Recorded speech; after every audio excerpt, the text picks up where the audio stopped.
Continuamos con nuestra sección de entrevistas y tenemos comunicación con el pastor Luis Melo. Buenas tardes, pastor, ¿cómo está?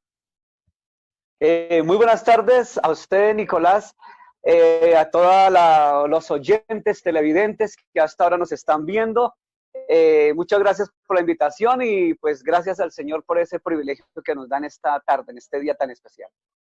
Qué bien, pastor, me alegra mucho que esté bien y sabe que Noticias, la verdad, siempre será su casa. Bueno, Muchas entonces gracias. vamos con la primera pregunta. ¿Qué significó que Jesús murió por nuestros pecados? ¿Qué significado tiene esto? Bueno, pues es el mayor significado, sin lugar a dudas, que hemos tenido, Nicolás. ¿Por qué? Porque esto es salvación, esto es vida eterna, esto es el mejor regalo que el ser humano haya podido recibir. Es el don más perfecto, más glorioso, es la bendita gracia, es el regalo inmerecido, es ser salvos sin haber pagado absolutamente un solo peso. Es el regalo más grande que el mundo, sin merecerlo, ha obtenido. Eso es lo que significa para nosotros este regalo tan glorioso que se llama gracia, que se llama salvación.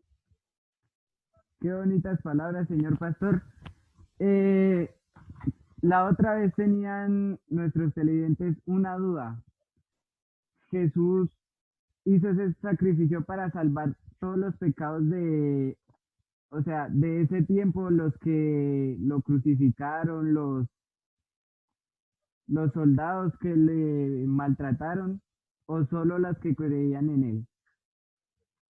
Fíjese que la palabra de Dios dice, porque de tal manera amó Dios al mundo. Cuando la palabra de Dios dice al mundo, encierra prácticamente al mundo, lo que quiere decir que encierra a toda la humanidad. Dice, porque de tal manera amó Dios al mundo, que dio a su único hijo, a Jesús el Cristo, para que todo aquel que en él crea, ¿en quién? ¿En quién debe creer el mundo? En Jesús. Para que todo aquel que crea en Jesús no se pierda, sino tenga la vida eterna. Es decir, solamente hay un requisito de este regalo glorioso, es creer, creer. Cuando usted cree, tiene salvación. Y fíjese que ese regalo de salvación, no, dice la Escritura en otra parte, que Él no hace acepción de personas. Es decir, Él no vino por el rico o por el pobre, por el intelectual, por el culto, por el letrado, por el ignorante, por el bonito, por el simpático, el blanco, el negro. Él vino por toda la humanidad y solamente pide una cosa para su regalo. Su regalo es la gracia. Esa gracia inmerecida que el Señor nos dio, la da a todo el mundo. Pero hay un requisito. Todo aquel que en Él cree. ¿En quién? El que cree en Jesús tiene la vida eterna.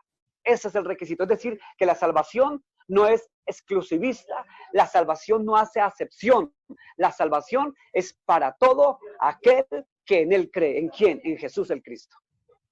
Muchas gracias, pastor. Vamos con la segunda pregunta. ¿Por qué si el pueblo judío es el escogido por Dios, no reconoció a Jesús a pesar de las profecías mesiánicas que vemos en el Antiguo Testamento?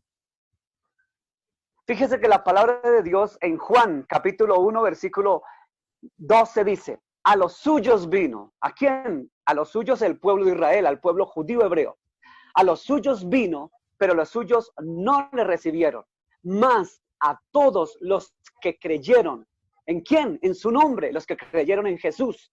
Los que creen en su nombre, les dio la potestad de ser hechos hijos de Dios. Es decir, que aunque Jesús vino a su pueblo, al pueblo judío hebreo, al pueblo de Israel en el primer siglo, cuando estaba rigiendo el imperio romano, Jesús vino a su pueblo a libertarlo, pero más que libertarlo de la esclavitud, de la opresión del yugo romano, vino a libertarlo para darle salvación y vida eterna. Vino a darle dos libertades, la libertad física del imperio romano y la libertad espiritual. Pero realmente el pueblo, su pueblo hebreo judío, no lo recibió, no aceptó ese regalo, no aceptó esa bendita palabra, no aceptó al verbo que se hizo carne, al Dios que se hizo carne no lo aceptó. Vino a los suyos y los suyos no le recibieron.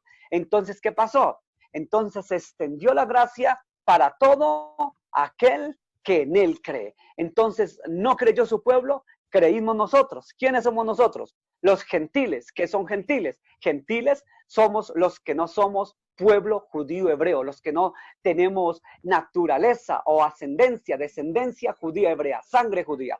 Eso somos nosotros. Entonces nosotros le creímos porque los suyos no le recibieron. Nosotros le recibimos siendo gentiles y nos dio a nosotros la potestad de ser hechos hijos de Dios. Somos la rama que se inserta en el árbol, en la vid verdadera que es Jesús.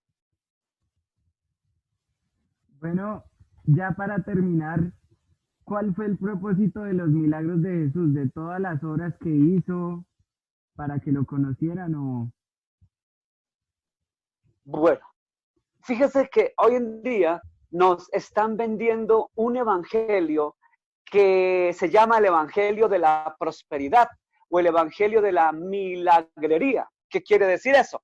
Quiere decir que la milagrería es que la gente busca a Dios, busca a Jesús por los milagros, por las señales. De hecho, en alguna oportunidad Jesús dijo, este pueblo me busca porque les doy de comer.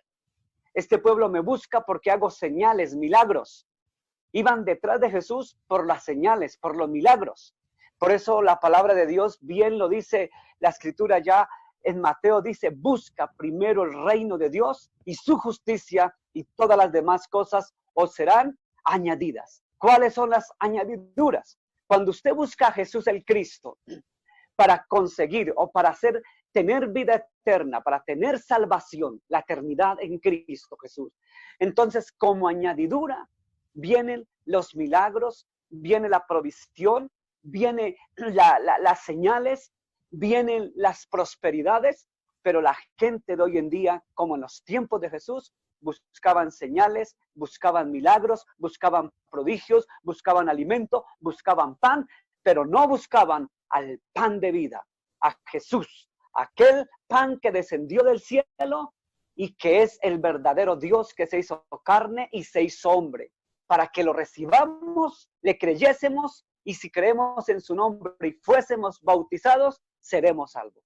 Pero no, la gente ha buscado a Dios por los milagros, por la comida y por los panes y los peces, pero no se ha buscado a Jesús por lo que Él es, porque Él es el Señor, porque Él nos da salvación y vida eterna.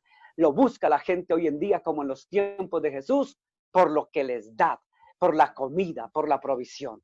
Fíjese que en alguna otra escritura la palabra de Dios nos dice que las señales y los prodigios son para los que no creen. Es decir, Jesús hizo señales, hizo prodigios, hizo milagros para que creyeran en Él, que Él era el Dios que descendió del cielo.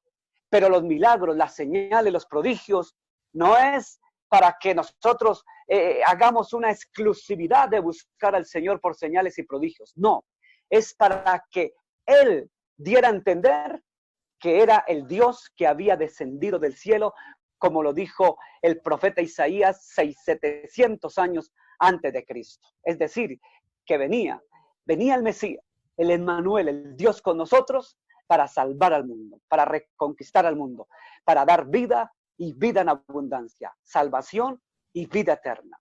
No para hacer milagros, aunque los milagros son importantes, la esencia del cristianismo no son los milagros. El cristiano que busque al Señor Dios por los milagros está equivocado. Usted busque a Dios porque Él es el Señor que se hizo carne, se hizo hombre y vino a morir por usted y por mí en la cruz. Fue, como dice el Evangelio, Nicolás se resume claramente en 1 Corintios capítulo 15, versículo del 1 al 4. ¿Cómo es? Lo voy a parafrasear.